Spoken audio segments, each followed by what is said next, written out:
जैसे कि हमने पहले डिस्कस किया है कि एसईओ अकेले नहीं हो सकती।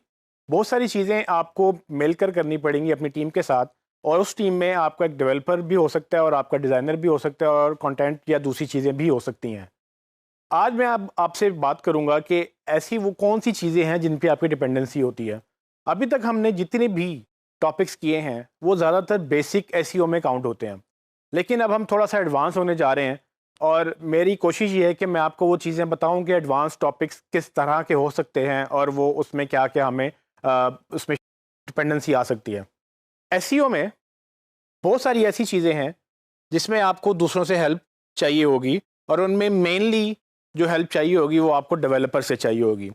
अब असल में लोगों को लगता ये है कि एसईओ वाले डेवलपमेंट भी सीखें, या क्लाइंट अक्सर ये एक्सपेक्ट करते हैं कि जिनको एसईओ आती है वो डेवलपमेंट भी वो करेगा। आपने ये अंडरस्टैंड करना है कि अव्वल तो अगर आपको एसईओ के साथ डेवलपमेंट आ जाए तो बहुत सारी टेक्निकल चीज़ें आप खुद भी इम्प्लीमेंट कर सकते हैं। इसी को टेक्निकल एसईओ में भी काउंट किया जाता है, क्योंकि बहुत सारी चीज़ें गूगल ऐसी देख रहा होता है जो सिर्फ कंटेंट या मेटा टैग से रिलेटेड नहीं है। वो आपकी वेबसाइट किस पे बनी है, कैसे बनी है, कोड कैसा था, क्वालिटी कैसी थी, उसकी स्पीड कैसी थी, ये सारी वो चीज़ें हैं जो एडवांस फैक्टर्स में आती हैं, और आप चाह कर भी ये नहीं कर सकते जब तक कि आप वो डेवलपर बन ना जाएं। और हर बंदा डेवलपर नहीं बन सकता, लेकिन अगर आप एसईओ के साथ डेवलपमेंट सीख लें तो नो डाउट आप एक अच्छी एसईओ और अच्छे डेवलपर भी बन सकते हैं। लेकिन एक प्रॉब्लम जो लोगों को आती है वो ये कि जब वो एसईओ के साथ डेवलपमेंट नहीं जानते, वो शर्म के मारे वो गिल्ट समझते हैं कि जी हमें नहीं आता। वो इस गिल्ट की वजह से क्लाइंट से बात भी नहीं करते, ना ही अपनी वेबसाइट को ठीक करते हैं कि भाई हमें ये करना है और हमें नहीं आता, तो क्लाइंट को पता चल जाएगा तो शायद वो पैसे नहीं देगा।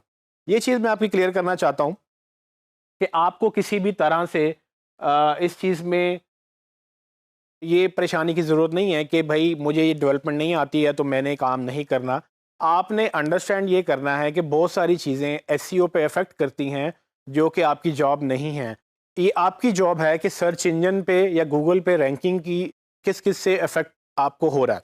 तो फॉर एग्जांपल अगर आपकी वेबसाइट अच्छी नहीं है और गूगल पे आप ऊपर नहीं आ पा रहे हैं, उस वेबसाइट की वजह से जॉब आपकी ख़राब होगी, क्योंकि आपकी परफॉर्मेंस ख़राब हो रही है।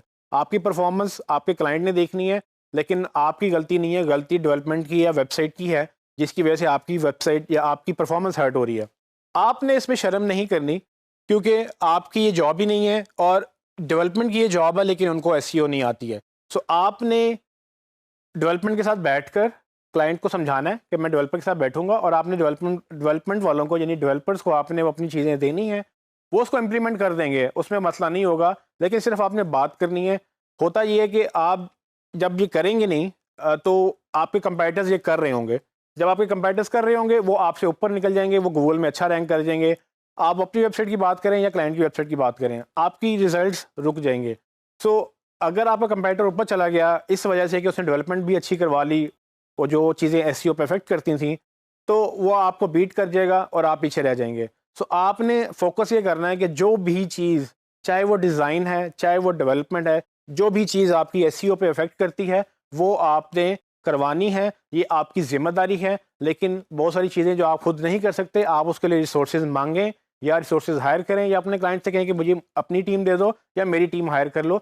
इन एनी केस वो काम होगा तो एसईओ बेहतर होगी, अगर वो काम नहीं होगा तो एसईओ बेहतर नहीं होगी। तो ये चीज़ आपने ज़हन में रखनी है कि आपको बिल्कुल भी झिझक नहीं होनी चाहिए अपने क्लाइंट से बात करते हुए कि भाई मुझे डेवलपमेंट करनी है, और ये बहुत सारे टेक्निकल फैक्टर्स हैं जो डेवलपर ही कर सकता है, मैं नहीं कर सकता।